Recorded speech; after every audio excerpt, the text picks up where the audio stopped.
Vale, bueno, buenas tardes. Nuestra sesión es sobre las enfermedades autoinmunes sistémicas y la presentaremos mi persona, que soy Michele De Luca, mi compañero Tony Cañón y Carlas Pulido. Y como tutora hemos tenido a la doctora Olga Casado del CAP Rambla. Nuestra sesión básicamente comenzaremos un poco con generalidades de lo que son las enfermedades autoinmunes sistémicas. Cada uno de nosotros presentará un caso clínico y finalmente las conclusiones. Para comenzar, nos gustaría hablar un poco de qué es una enfermedad autoinmune sistémica. La consideramos autoinmune porque pues, la etiología se asocia a un mal funcionamiento de nuestro sistema inmunológico y esos nuevos anticuerpos que se van creando pues, atacan a nuestro propio organismo. Y se considera que es una enfermedad sistémica ya que puede afectar a cualquier parte del cuerpo, a cualquier órgano. Existen un numeroso número de enfermedades autoinmunes sistémicas. Más sin embargo, entre ellas se diferencian en cuanto a su incidencia, sus manifestaciones clínicas, su tratamiento y también el pronóstico que puedan tener para el paciente. Como médicos de familia, pues a veces recibimos pacientes con muchos síntomas, con muchos signos, que a veces pues cuesta un poco porque son o muy sutiles o diversos que no nos orientan a nada en específico. Es ahí donde se nos abre un gran reto en intentar un poco canalizar, en orientar y crear, por así decirlo, una orientación diagnóstica que nos ayude a llegar a un objetivo con este paciente. Por eso debemos estar siempre actualizados, siempre en constante formación y alerta, sobre todo, ante los síntomas que nos pueda explicar el paciente.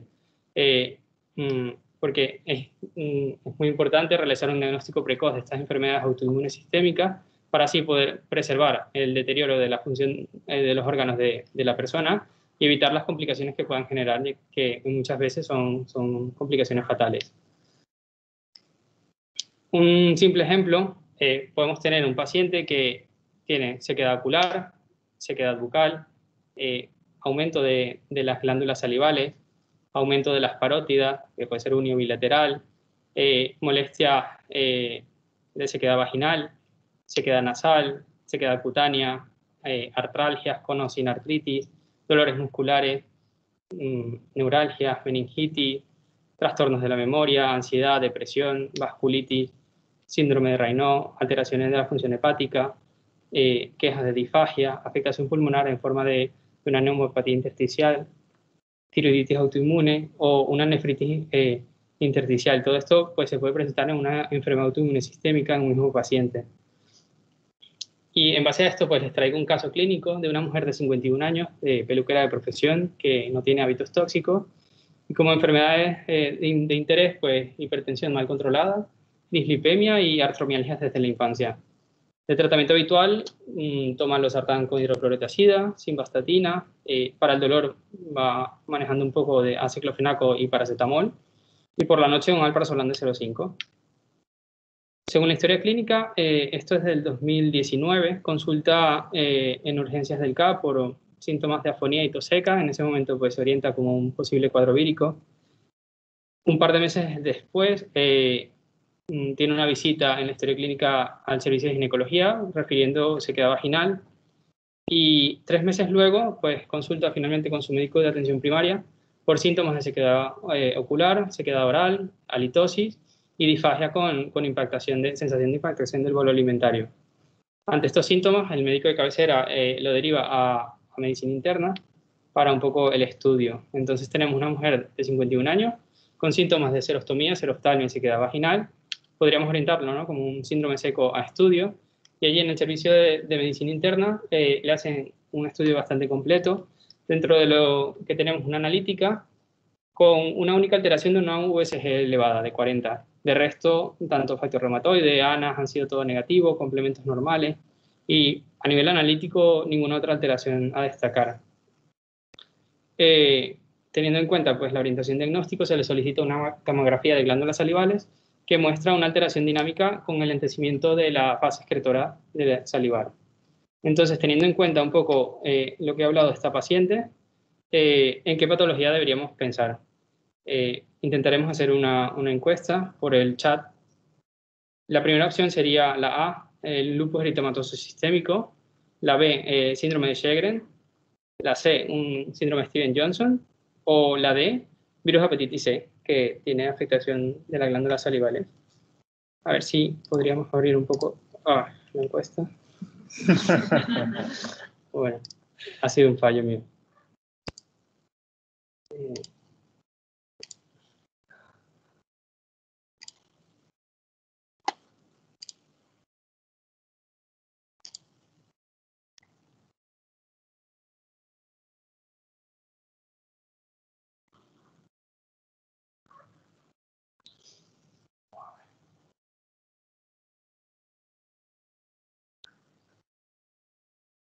Vale, pues por el chat están ya contestando porque ahora no me sale para poder colocar la encuesta.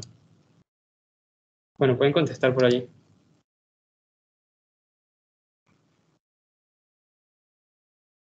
Vale, bueno, sí, todos van bastante bien orientados.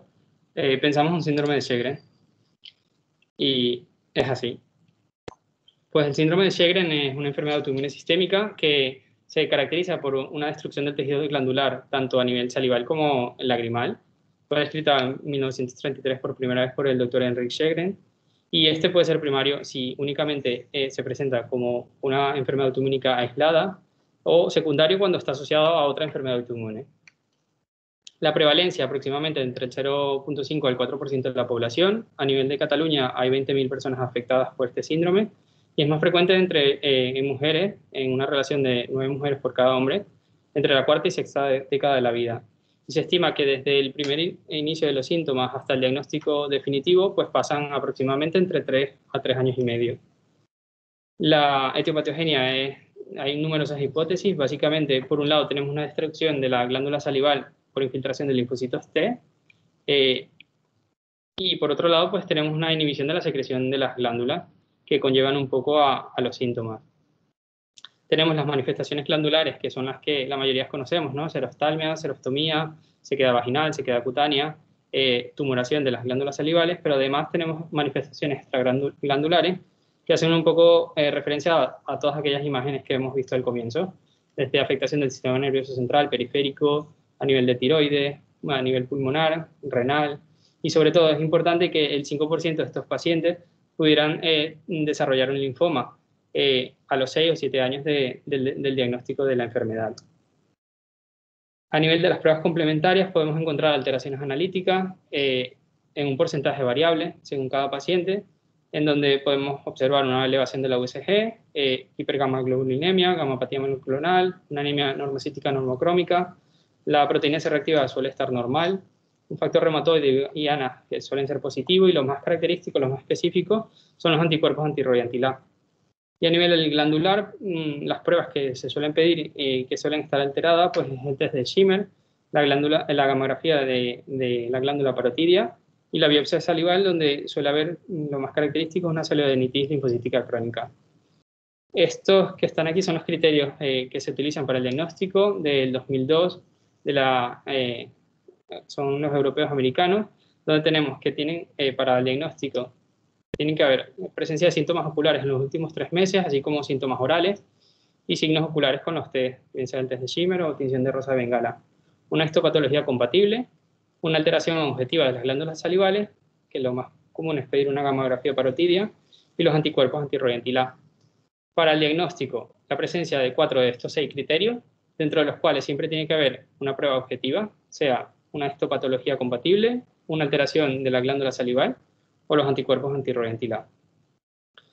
Teniendo en cuenta estos criterios, si el paciente cumple solo 2 criterios o menos, pues hablamos de un síndrome seco. Si cumple 4 criterios o más, sería un síndrome de Sjögren. Y si cumple 3 criterios de los anteriores, pues hay que valorar una biopsia de glándula salival, que si es positiva, pues ya se confirma el diagnóstico.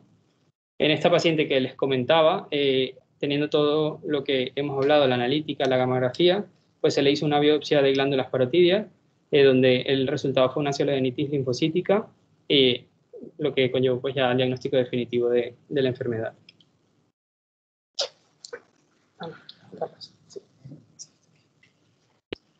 Gracias. Hola.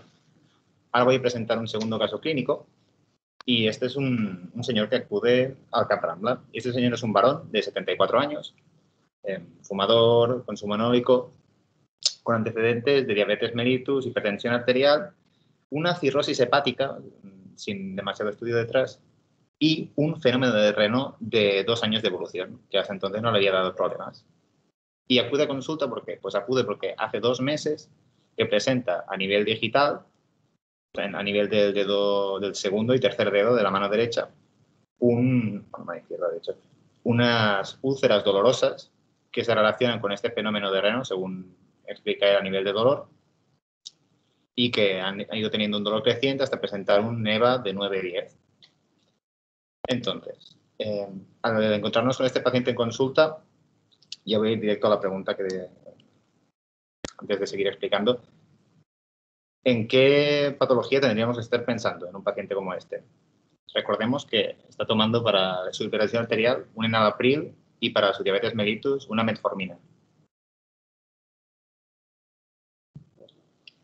Las opciones son síndrome de Sjögren, síndrome de Buerger, esclerosis sistémica o un Raynaud secundario a fármacos.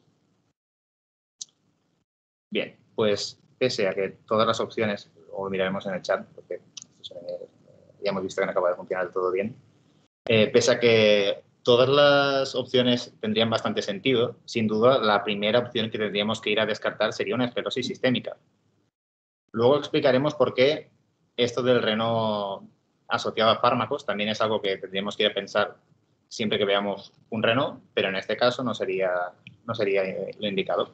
Bien, la esclerosis sistémica es una enfermedad autoinmune sistémica que afecta, como ya dice su nombre, a nivel de esclerosis, endurecimiento de una gran variedad de tejidos y órganos, además de una afectación a nivel de capilaridad.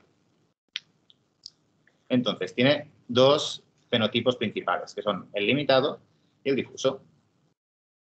Ambos comparten varias características. Las principales son fenómeno de Raynaud, como el que presentaba nuestro paciente, esclerosis cutánea y dismotilidad esofágica.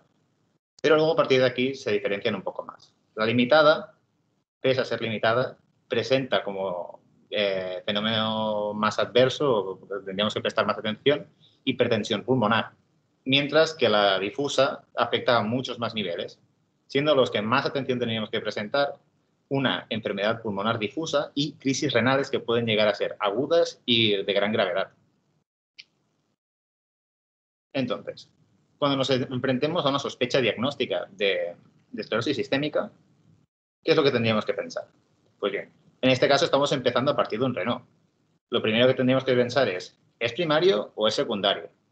La mayoría de Raynaud son primarios, están presentes en alrededor de un 3% de la población, mientras que el secundario es algo más raro. Entonces, tenemos que hacer la sospecha a partir de aquí, distinguir si es primario o si es secundario.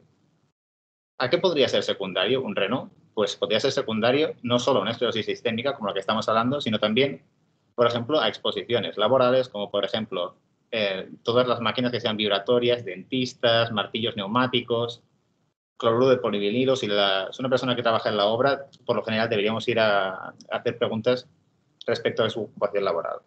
Y luego, además, también hay varios fármacos, como comentábamos antes, como por ejemplo el propanolol, la ergotamina y fármacos también para el tratamiento de la migraña, también diversos narcóticos. En general deberíamos hacer un repaso de los fármacos que toma el paciente para ver si están asociados o no a este síndrome. Por otro lado, a nivel de anamnesis, ¿qué más deberíamos añadir? Pues sobre todo toda la sintomatología asociada a lo que ya hemos hablado antes. Si el paciente refiere disfagia, es siempre un criterio de alarma sobre que nos indicaría más hacia investigarlo o no.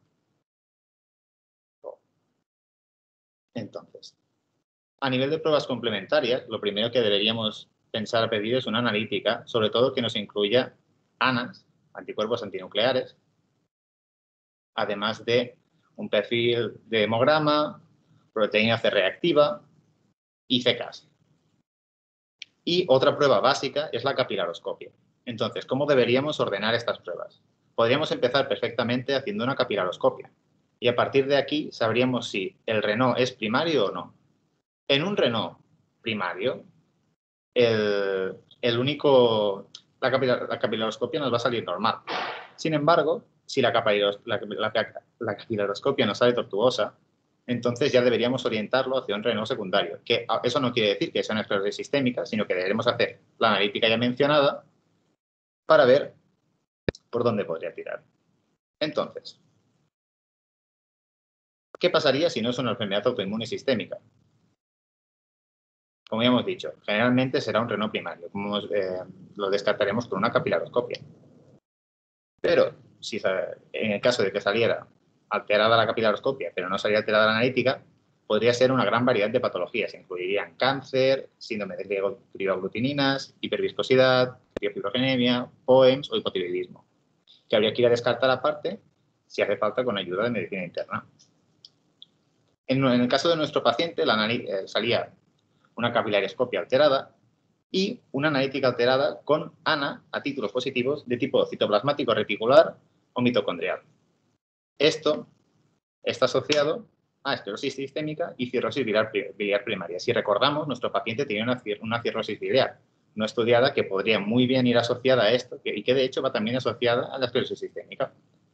Este tipo de anticuerpos no van asociados a un tipo concreto de esclerosis sistémica. Los típicos serían el anticentrómero, que iría asociado al difuso, al limitado, y el antitopoisomerasa, que iría asociado al difuso. Bien, para acabar, quiero hablar también de cómo exploraríamos una esclerodermia, que sería otro de los signos más clásicos que nos podríamos encontrar y que nos orientarían a una sospecha de esclerosis sistémica.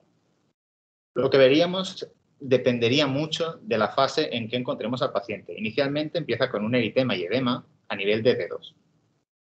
¿Qué pasa más adelante? A un endurecimiento y finalmente una atrofia de la piel. Esto puede provocar tiranteces y limitaciones en el movimiento. Y en una limitada estaría más a nivel de manos y llegaría como mucho a codos, y en una difusa podría llegar más lejos. También afectan a la cara, provocando generalmente una retracción del labio. Finalmente, un diagnóstico diferencial cuando nos encontremos con esclerosis. Los de tipo benigno serían la morfea, que aparecen como una placa de endurecimiento, pero como hemos dicho, no afectaría a los dedos ni a la cara, sería un tipo es una afectación muy limitada y es completamente benigna. Y otra que también afecta a la cara, pero es de forma lineal y típica en niños, sería la escleroderma lineal. De nuevo, no hace falta ir a investigar más ni hacer más pruebas porque son patologías benignas.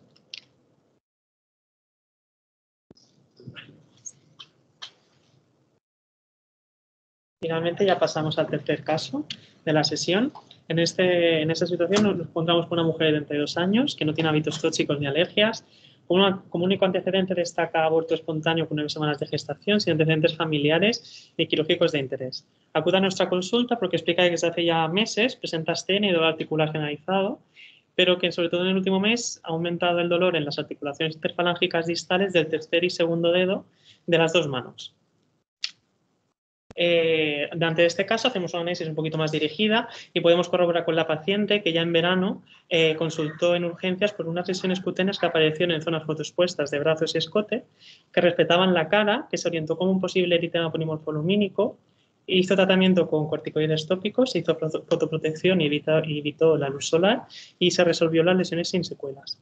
A la exploración física vemos que tiene una tensión ya en rango de hipertensión arterial. La cuestión es que tampoco teníamos previas suyas, y cuando exploramos las manos vemos que efectivamente le duele la flexoextensión de las interfalángicas distales y medias de segundo y tercer dedos de ambas manos, que tiene cierto componente de derrame articular y signos flebóticos con eritema y aumento de temperatura local.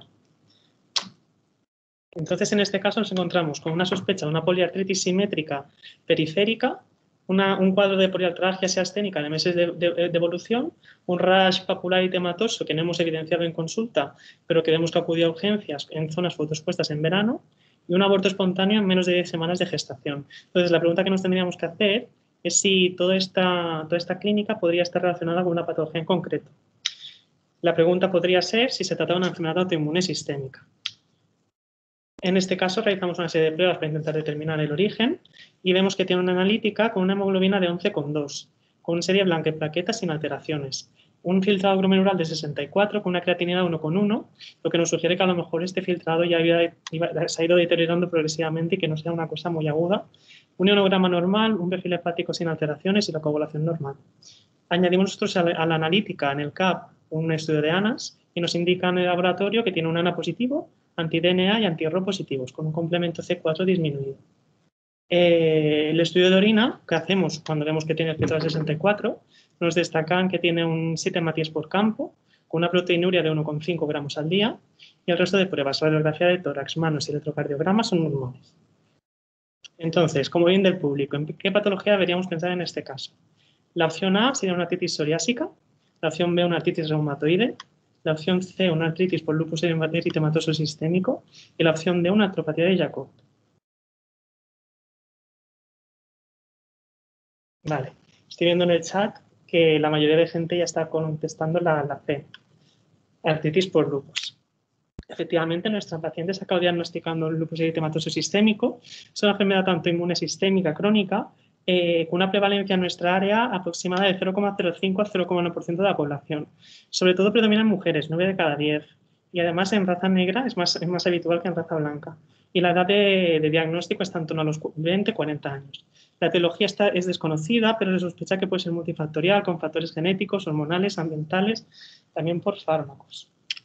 Las manifestaciones clínicas son muy variables en esta enfermedad, lo que es cierto que de manera casi constante podemos encontrar síntomas generales como la astenia, la fiebre, la pérdida de peso o la aparición de adenopatías musculoesqueléticas con artralgias y mialgias, como la que tiene nuestra paciente. Además, ella también presentaba una poliartritis que no era erosiva ni deformante en esta situación y también que es simétrica, a diferencia, por ejemplo, de la psoriásica o de la artritis reumatoide. Es cierto que en fases más avanzadas puede acabar siendo erosiva y deformante, llamándose artropatía de Jacob. Cuanto a las alteraciones hematológicas, también son muy frecuentes. Cualquiera de las tres líneas se puede afectar. Cuando se afectan las tres, adquiere el nombre de síndrome de Evans. También puede estar asociada a eventos trombóticos, sobre todo si se asocia a la síndrome antifosfolípido. Recordemos que esta paciente había tenido un único aborto en menos de 10 semanas de gestación, que no es diagnóstico de SAP, pero se podría acabar de estudiar. Afectaciones de la piel también son muy típicas. Tendríamos el exantema malar, que es el que todos conocemos en alas de mariposa. Esta es el lupus cutáneo agudo. Suele resolverse secuelas y suele estar asociado a la fotosensibilidad. El lupus discoide, que sería el lupus cutáneo crónico, que este sí que puede provocar placas escamosas con folículos pilosos que suelen dejar cicatriz y alopecia cicatricial, o también en forma de lupus más profundo con nódulos que dejan atrofia. Y el lupus subcutáneo agudo, el lupus cutáneo subagudo, que este tipo forma como unas placas papulosas eritematosa que no dejan cicatriz, pero pueden dejar de hipo o hiperpigmentación. Otras manifestaciones cutáneas típicas a nombrar serían las aftas orales indoloras, el fenómeno de Raynaud o la fotosensibilidad. Lo que obtuvo nuestra paciente no sabemos qué es, probablemente fuera un fenómeno de fotosensibilidad o un posible subagudo cutáneo. Las manifestaciones renales también son medianamente frecuentes, más del 50% la presentan, y en forma de nefritis lúpica. Nuestra paciente ya tenía presencia de proteinuria no en rango nefrótico y en microhematuria y ya tenía tendencia a la hipertensión arterial, habría que estudiar que no fuera una posible nefritis lúpica en fase 3. Y luego las serositis también son bastante común, pleuritis y pericarditis y las neuropsiquiátricas. Como las manifestaciones clínicas son tan variables, se intenta llegar a un consenso a nivel de criterio diagnóstico en las sociedades europeas y americanas de reumatología. Y ahora mismo los criterios están expuestos de esta manera, como vemos en la tabla. Lo que se pretende es que tengamos hallazgos clínicos compatibles y también la presencia de autoanticuerpos. Como criterio diagnóstico, el ANAS aparece como un criterio indispensable. Tienen que ser positivos, aunque un 5% de los lupus van con ANA negativos, que está en discusión si realmente son falsos negativos o si es que es una entidad que cursa con ANAs negativos. Los anti-DNA y anti-SM, que son más específicos de la enfermedad, el anti-DNA además se relaciona con la actividad de la enfermedad y con la afectación renal, el anti-RNP, el anti-RO, el anti-LA, el antifosfolípido. Recordemos que también se puede asociar esta enfermedad con el síndrome antifosfolípido y las fracciones del C3 y el C4. Para conseguir el diagnóstico de enfermedad tenemos que cumplir 10 o más puntos de esta tabla. Finalmente, el lupus en atención primaria. ¿Qué pruebas complementarias debemos realizar nosotros? Nosotros de base siempre realizaremos una analítica con hemograma, bioquímica, coagulación y anticuerpos, una radiografía de tórax y un electrocardiograma. Desde primaria, ¿cómo lo vamos a tratar? Bueno, desde primaria tenemos que tener en cuenta que es una enfermedad que necesita un tratamiento multidisciplinar. Nosotros nos centraremos sobre todo en el control de los factores de riesgo cardiovascular y daremos consejos de medidas físicas como evitar la exposición solar o el uso de fotoprotectores. Intentaremos hacer un seguimiento periódico del paciente para detectar complicaciones de la enfermedad o del tratamiento que esté realizando y siempre tendremos que derivar al paciente. Lo derivaremos ante toda sospecha de lupus eritematoso sistémico. En nuestro caso, a la consulta del doctor Ignasi, pintor de sistémicas. Sin embargo, si sospechamos que tiene un lupus grave, la operación deberá ir directamente al servicio de urgencias del hospital. Como conclusiones de esta exposición, tenemos que tener en cuenta que las enfermedades autoinmunes sistémicas son un reto en diagnóstico en la atención primaria. Por eso es tan importante una buena anamnesis, tanto general como ya dirigida por órganos y sistemas. Tenemos que optimizar los recursos, saber qué tenemos que pedir, cuándo lo vamos a pedir y por qué vamos a pedirlo, qué pretendemos encontrar con cada prueba. Debido a la complejidad diagnóstica, vamos a intentar hacer siempre un uso adecuado de las guías clínicas actualizadas y vamos a intentar siempre hacer un manejo multidisciplinar. Hay que recordar que no estamos solos, que somos un equipo, que son pacientes complejos y que para eso tenemos el equipo del doctor Ignasi, que está aquí hoy con nosotros, para tratar a este tipo de pacientes. Os dejamos aquí la bibliografía que hemos consultado para crear este trabajo y ahora viene la ronda de preguntas. Si tienen que hacernos alguna, las miraremos por el chat y también está el doctor Ignasi por si quiere comentarnos algo.